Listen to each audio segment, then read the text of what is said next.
Welcome to this video about an introduction to ADHD, part 1 of 4, Basic Awareness.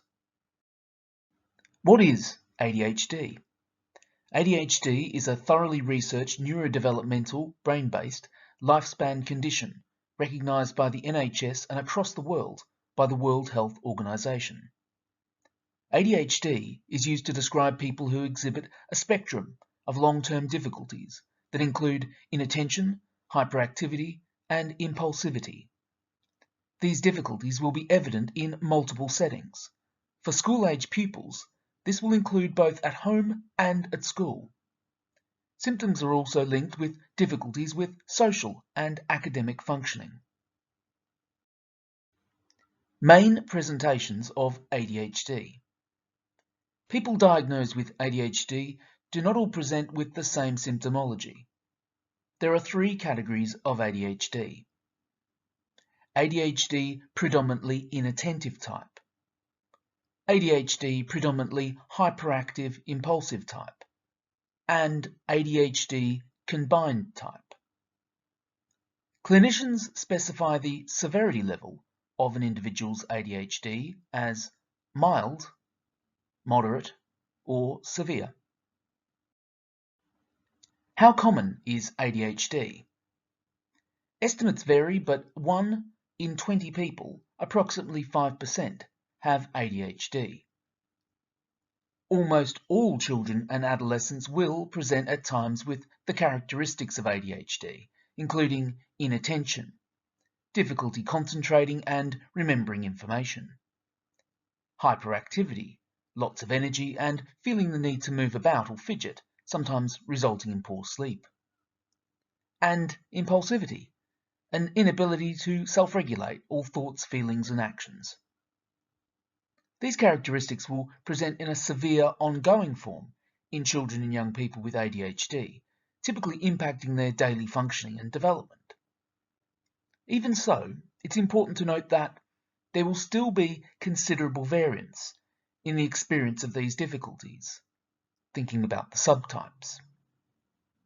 These difficulties do not necessarily lead to inappropriate and distressed behaviours. And we can conceptualize difficulties also as differences and potential strengths in some contexts. Therefore, the linear classification of mild, moderate, and severe ADHD may not always be helpful. Our brains are as unique as our fingerprints. What causes ADHD? Genetic factors are at the root of ADHD. Studies show a strong hereditary component. Research suggests, however, that the complex interplay of other factors ultimately determine the severity of ADHD.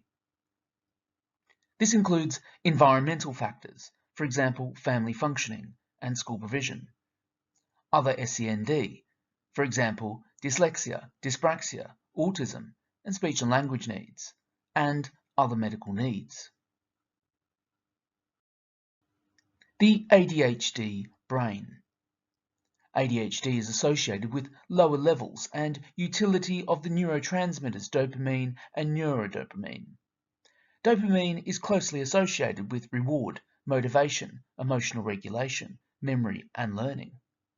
We all naturally need dopamine, especially when engaged in tasks that require sustained concentration. We also produce dopamine when we exercise, eat, listen to music we like, and when we experience novel situations and novel learning. When we understand the role of dopamine in the brain, then we can understand why pupils with ADHD can be highly distractible, constantly seeking new stimuli and experiences, and presenting with difficulties with activities that they're not particularly interested in. The ADHD brain also has the capacity for visual imagery. Some researchers suggest this could be a compensation strategy for poor working memory. Another example of this instinctive adaptability is that children with ADHD can be hyperactive because moving increases the production of dopamine in the brain, which in turn supports learning, memory, motivation, and mood regulation. Here is an infographic showing how ADHD affects the brain in different ways.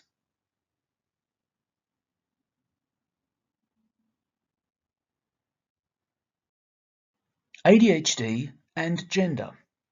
Substantially more males are diagnosed with ADHD than females. Research on gender differences in ADHD increasingly suggests that girls may be consistently under-identified. This has mostly been explained by some differences in the way challenges and strengths are present in females compared to males. Females with ADHD in general have been reported to have fewer hyperactive and impulsive symptoms and more inattentive symptoms when compared with males with ADHD. They are also less likely to be disruptive and so can fade somewhat into the background, especially when younger. If they are disruptive, this may be associated with other factors in their life, and ADHD may not even be considered. Diagnosis is also frequently later in females, and they generally have to be more symptomatic than their male counterparts. This typically means that their symptoms have had far greater impact on day-to-day life before being recognised or considered as potentially having ADHD. They may also have presented with mental health difficulties such as anxiety, depression, eating disorders, and self-harm. Executive functioning. Some ADHD specialists refer to ADHD as a disorder of self-regulation. Self-regulation requires that a person have intact executive functions. Executive function refers to brain functions that activate, organize, integrate, and manage other functions. They are effectively the management system of the brain. These functions help us to control our impulses, attention, and emotions, to set goals, plan, organize, and then use goal-directed behavior to complete tasks. We use these skills in every area of our lives. In neurotypical people, the executive functions develop quickly in early childhood and are still developing up to the mid-20s. For children who are neurodiverse, there is a delay in the development of the executive functions, and they can often be challenging for people throughout their adolescence and beyond. Here is an infographic showing how executive functions help us in everyday life.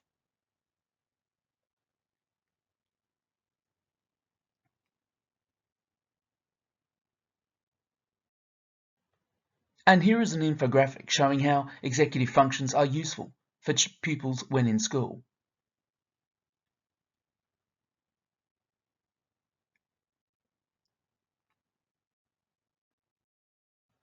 How executive functioning might present.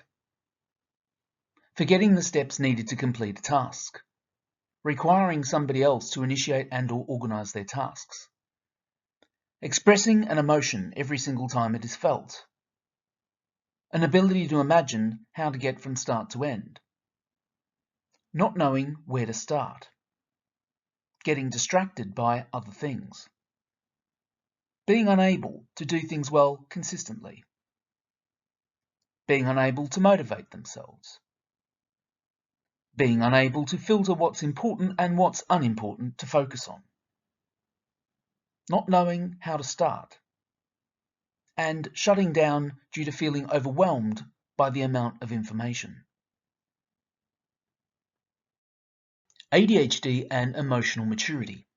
The developmental delay in the brain of a child with ADHD can be as much as 2 or 3 years, so the child may be developing more slowly than their peers and may also appear less mature. Children with ADHD can appear very sensitive and easily upset. They might seek comfort and reassurance from parents or other adults. They can experience difficulty with taking turns and can be impatient and easily frustrated. Understanding social cues and the rules and regulations of social groups may also be tricky, which can lead to difficulties with managing peer conflict. Children with ADHD, therefore, can struggle to build and maintain friendships.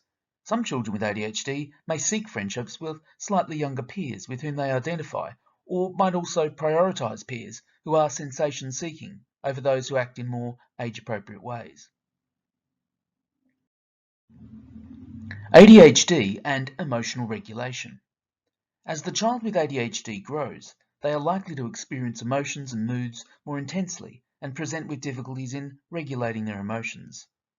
This includes rapid changes in mood, for example, uncontrollable laughing, crying, temper, etc.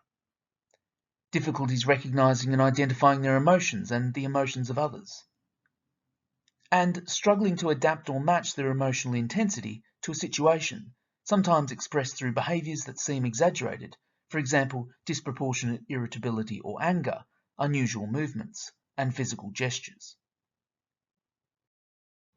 ADHD and general anxiety.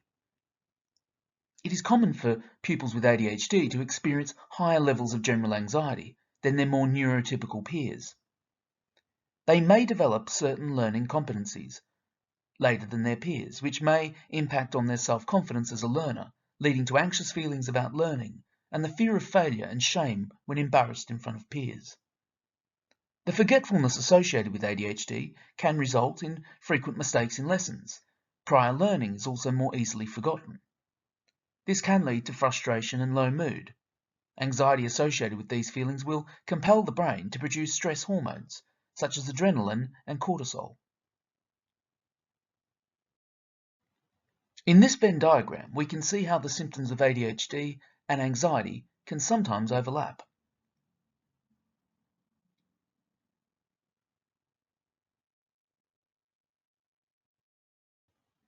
This poster shows how anxiety can sometimes present as something else, which can be relevant to how some pupils with ADHD may present when feeling anxious.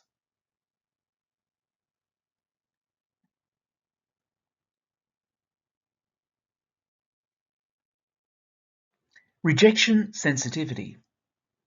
Feeling rejected generates strong feelings of shame, guilt, and disappointment in oneself. This is a normal human emotion, but it's important to consider how rejection and the possibility of rejection may be experienced by pupils with ADHD. Rejection sensitivity causes an overwhelming, extreme emotional response to being rejected, teased, and criticized, or perceiving it as such. This sensitivity, which sets off the stress response, can be experienced much more frequently and profoundly in pupils with ADHD, mainly linked with their intense emotions, including difficulties with self-regulating these emotions and the capacity to feel intense emotional pain. Experiences of hearing frequent, corrective, or critical messages from adults, and ongoing problems with sustaining friendships with peers. Signs of rejection sensitivity in pupils with ADHD include difficulty forming words when they're feeling hurt, hyper-focusing on negative traits for which they have been criticized or perceive they've been criticized for, struggling to differentiate between minor issues, for example, someone not laughing at their joke, from significant forms of rejection, feeling so afraid of disappointing someone that they overwork themselves and stress over tiny details, avoiding social situations due to fear of criticism or embarrassment, and refusing or avoiding trying new things, stemming from an intense fear of failure that would lead to rejection. Intersections with difficult life experiences. When confronted with adverse environmental stimuli that can overwhelm a child, adrenaline releases stress responses, fight or flight. Learned behavior in toxic environments and with parents, carers, and family where there are attachment difficulties can lead to emotional dysregulation, poor executive functions, hypervigilance, poor social understanding and skills, restlessness, and a jumpy responsiveness. Neurological research has found that some people with a history of developmental trauma have identified differences in their brain, including their prefrontal cortex, hippocampal volume, and amygdala activity, linked with executive problems, reduced memory, increased emotional lability, and increased sensitivity to stress. Physical responses to poor diet, including high levels of sugar, and other health issues, including substance misuse, can also be a factor. This infographic shows the overlaps between signs of trauma and ADHD. Consider children looked after and other pupils who may have experienced trauma and other adverse childhood experiences.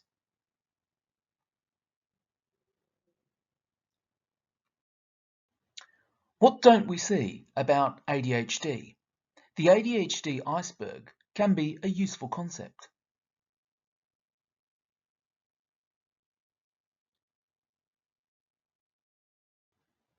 What don't we see about ADHD? While the ADHD iceberg is helpful, it is important also to consider how the negative language within the name itself can be misleading. There is perhaps no better example of this than the concept of an attention deficit. The word deficit implies that children and young people with ADHD cannot pay attention. In fact, some researchers argue that people with ADHD have an excess of attention, that they will pay attention to various things at the same time. Many people think of physical hyperactivity first as a problem to be contained and controlled in classrooms. However, it's important to recognise that pupils with ADHD also experience mental hyperactivity. This means that at times they can experience the intermittent ability to be hyper-focused on an activity of interest for long periods of time, and they can excel at activities requiring fast-paced generation of ideas and some aspects of creativity. Impacts of ADHD on the individual pupil. Every pupil with a diagnosis of ADHD is an individual. There are many factors to think about when considering how ADHD impacts on their life, including their early development, their relationships with family and peers, their strengths, their differences, and the difficulties associated with ADHD.